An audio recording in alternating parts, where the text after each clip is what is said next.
بسم الله الرحمن الرحيم. قال الله تعالى في كلام المجيد والفرقان الحميد: إنا أعطيناك الكوثر فصل لربك وانحر إن شانئك هو الأبتر. وقال الله تعالى في المقام الآخر: وأتموا الحج والعمرة لله. صدق الله مولانا العظيم وصدق رسوله النبي الكريم. اللہ رب العزت کے بے پناہ فضل و کرم اور حضور نبی اکرم جانب عالم صلی اللہ علیہ وآلہ وسلم کی نالین پاک کے تصدق سے بحمد اللہ تعالی ہفتہ وار محفل میلاد مصطفیٰ صلی اللہ علیہ وآلہ وسلم کی نعمت پذیر ہے. دعا ہے رب کریم ہم سب کا یہاں مل بیٹھنا اپنی پاک بارگاہ میں قبول و منظور. آمین. حج کا مہینہ اپنی تمام تر رونقوں کے ساتھ جاری و ساری، اور حجاج اکرام جن کو اللہ رب العزت نے اپنے گھر کا حج کرنے کا شرف عطا کیا ہے، جو حرم کعبہ کی طرف رواں ہیں، اللہ پاک ان کا حج کرنا اپنی پاک بارگاہ میں قبول و منظور فرمائے. آمین. اور ان حاجیوں میں سے جو مقبول ہیں ان کا صدقہ اللہ پاک ہمیں بھی آئندہ سال حج بیت اللہ کی سعادت عطا فرمائے. آمین. آمین. آمین.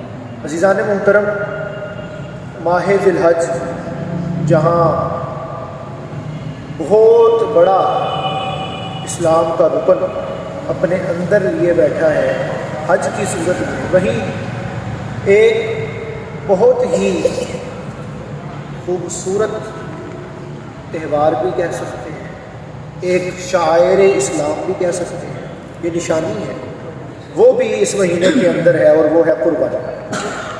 یاد رکھیے، قربانی کا مطلب ہے کہ اپنی چیز سے اپنی ملکیت ہٹا کر اللہ رب العزت کے حکم کو فوقیت دیکھتے ہوئے اس شے کو قربان کرنا. یعنی چیز اپنی ہو پھر بھی اپنی ملکیت چھوڑ دی جائے، اور اللہ رب العزت کے حکم کو اہمیت دیتے ہوئے اس کی بارگاہ میں سر تسلیم خم کر کے وہ چیز اس کی راہ میں قربان اور پیش کر دی جائے، یہ قربانی. اور یہی حضرت سیدنا ابراہیم علیہ السلام نے کیا کہ عمر کے آخری حصہ میں بیٹا عطا ہوا، اور بیٹا بھی کوئی عام نہیں، بڑا ہی خوبصورت حسین و جمیل شہزادہ اللہ پاک نے عمر کے آخری حصے میں عطا کیا. اور پھر جب وہ بچہ تقریباً 10 سال کا ہوا تب اللہ پاک نے حکم کر دیا کہ اب اسے میری بارگاہ میں قربان کر. اب دیکھا جائے تو ایک باپ جسے عمر کے آخری حصے میں بیٹے کی خوشخبری ملے اور پھر 10 سال اس بچے کی تربیت بھی کی جائے، پھر اسے حکم ہو کہ اب اس کو میری بارگاہ میں قربان کر دو، اس باپ کے دل پہ کیا گزرتی ہے. لیکن خلیل بننا بھی آسان تو نہیں، خلیل ہونا بھی کوئی عام سی بات تو نہیں نا ہے کہ جب یہ وہی ابراہیم ہے جب نعرہ نمرود میں پھینکا گیا تو ہر طرح کا فرشتہ آیا، بادلوں کا فرشتہ آیا، اے اللہ کے خلیل حکم کریں، ابھی بادل آئیں گے یہ آگ ختم ہو جائے گی، پتہ بھی نہیں لگے گا کہاں گئی. آپ نے فرمایا ضرورت نہیں ہے. فرشتہ آیا ہوا کا، اللہ کے خلیل حکم کریں، ایک جھونکا آئے گا، اس ہوا کا نام و نشان بھی، اس آگ کا نام و نشان بھی نہیں ہوگا. کہا تمہاری ضرورت بھی نہیں ہے. بہت سے فرشتے آئے، پھر روح القدس حضرت جبرائیل علیہ السلام خود بھی آ گئے. کہا کہ چلیں ابراہیم، نہیں کسی کی مدد لینی تو نہ صحیح، اللہ سے خود ہی دعا کر لیں. تو ابراہیم کے جملے سے حضرت ابراہیم کہنے لگے، جبرائیل اللہ نے مجھے کیا بنایا ہے؟ جبرائیل کہتے ہیں اللہ نے آپ کو اپنا خلیل بنایا ہے. تو حضرت جبرائیل سے حضرت ابراہیم کہنے لگے کہ جبرائیل جب خلیل اس کا ہوں تو کیا اسے نہیں پتا خلیل کس حال میں ہے؟ کیا اس کو نہیں علم کہ میرا خلیل کس حالت میں ہے؟ تو اس وقت قلنا یا نار کونی بردا و سلام علی ابراہیم کا حکم آیا وہ آگ ابراہیم علیہ السلام پہ گل و گلزار ہو گئی۔ توجہ میری طرف عزیزان محترم، یہ وہی ابراہیم ہے جنہوں نے نار نمرود میں پھینکے جاتے ہوئے اس وقت بھی کوئی مدد نہیں لی، اور پھر عمر کے آخری حصے میں بچے کی پرورش کرنے کے بعد جب حکم مل گیا کہ اب اسے میری براہ میں قربان کرو، میری بارگاہ میں لے آؤ، تو عزیزان محترم اس اللہ کے خلیل نے نہ آؤ دیکھا نہ تاؤ دیکھا، لے کر اپنے شہزادے کو چل پڑے۔ اور پھر یہاں پر یہ تو حضرت ابراہیم کی محبت تھی نا مولا کے ساتھ، حضرت ابراہیم کا یہ سر تسلیم خم کرنا تھا۔ اب ذرا اس 10 سال کے بچے کو دیکھیے کہ جسے پتہ لگا، جس کو بتایا گیا، اور بتایا بھی کسی اور نے نہیں، باپ نے بتایا کہ بیٹا میں تمہیں لے کر جا رہا ہوں اللہ کی راہ میں قربان کرنے کے لیے۔ 10 سال کا بچہ ہو اور اسے بتا دیا جائے کہ تمہارے گردن پر چھری چلانی ہے، تو وہ تو موقع تلاش کرے گا میں کسی طرح سے بھاگ جاؤں، گھر سے نکل جاؤں، تو یہ نوبت ہی نہ آئے۔ لیکن اقبال کہتے ہیں یہ فیضان نظر تھا یا کہ مکتب کی کرامت تھی، سکھائے کس نے اسماعیل کو آداب فرزندی، کہ اسماعیل نے کچھ اور نہیں کہا، عرض کیا قال یا ابت افعل ما تؤمر ستجدنی ان شاء اللہ من الصابرین، اے ابا جان آپ کو جو حکم ملا ہے، یہ لفظ ذرا خاص ہے، کیوں کہا قال یا ابت افعل ما تؤمر، اے ابا جان آپ کو جو حکم ملا ہے وہ کیجیے۔ یہاں پر اسماعیل علیہ السلام کہہ سکتے تھے اے ابا جان آپ مجھے قربان کر دیجئے، مجھے ذبح کر دیجئے، لیکن کہا کہ آپ کو جو حکم ملا ہے وہ کیجیے۔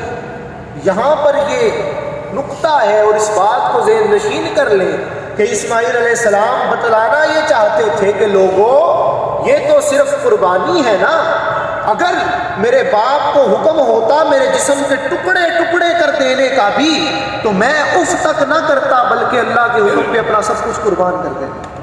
یہ اس 10 سالہ بچے کا عشق ہے، وہ محبت ہے کہ ابراہیم نے اپنے بیٹے کی ملکیت چھوڑ دی، اسماعیل نے اپنی جان کی ملکیت چھوڑ دی، اپنا سب کچھ چھوڑ کر اللہ رب العزت کی بارگاہ میں چل گئے۔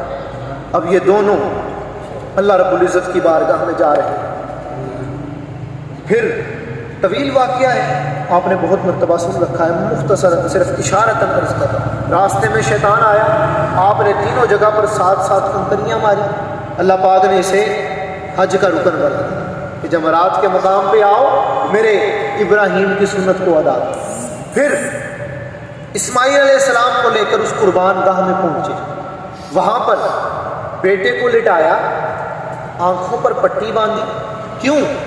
کہیں شفقت پدری غالب نہ آ جائے، کہیں چھری چلاتے ہوئے ہاتھ نہ کانپے، کہیں باپ ہوں نا، باپ تھے نا، اب شفقت پدری غالب آ سکتی تھی، لیکن آنکھوں پر پٹی باندھی، چھری چلانی شروع کی، 1 مرتبہ چلائی نہیں چلی، دوسری مرتبہ چلائی نہیں چلی، تیسری مرتبہ چلائی نہیں چلی، غصے میں آ کر چھری کو پتھر پہ مارا، اور وہ پتھر بھی ایسا تھا جو مضبوط پتھر تھا، اس پر جب چھری لگی اس پتھر کے 2 ٹکڑے ہو گئے۔ اب حضرت ابراہیم کے جملے سن، حضرت ابراہیم نے جب یہ منظر دیکھا نا آنکھوں سے پٹی ہٹا کر کہ پتھر 2 ٹکڑے ہو گیا، اسماعیل کی گردن نہیں کٹی، تو کہنے لگے عرض کی باری تعالیٰ کیا میری قربانی تیری بارگاہ میں قبول نہیں ہوئی؟ اللہ اکبر، کیا میری قربانی کو تو نے اپنی بارگاہ میں قبول نہیں کیا؟ کیا میرے اسماعیل کی گردن اتنی سخت ہے کہ پتھر کٹ رہا ہے، اسماعیل کی گردن نہیں کٹ رہی؟ یہ عشق ہے، جب مولا کا حکم آ جائے تو سب کچھ مولا کی بارگاہ میں قربان کرو، کچھ بھی بچا کر نہ رکھو، جب اس کی طرف سے حکم آ جائے تو پھر چل پڑو، اس کے راستے پہ چل پڑو۔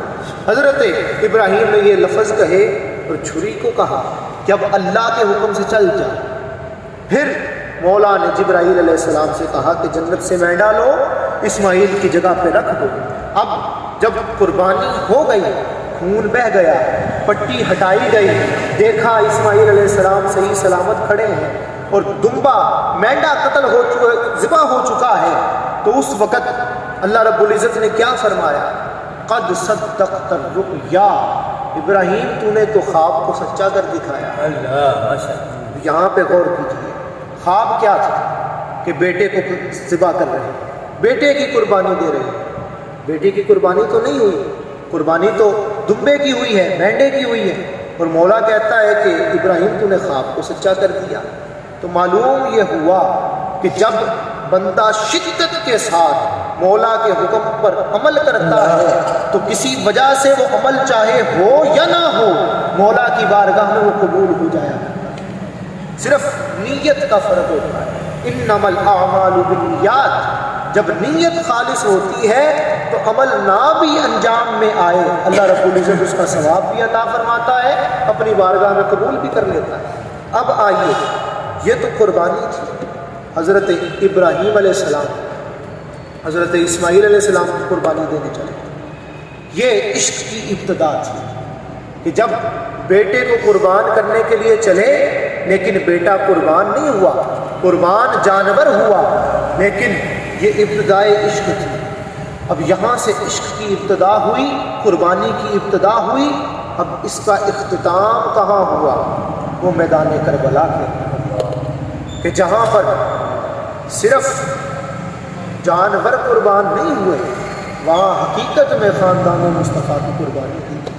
اور امام حسین نے بتایا کہ میں 2 ذبیحوں کے بیٹے کا نواسا ہوں، بیٹے کا بیٹا ہوں، میں 2 ذبیحوں کے بیٹے کا شہزادہ ہوں۔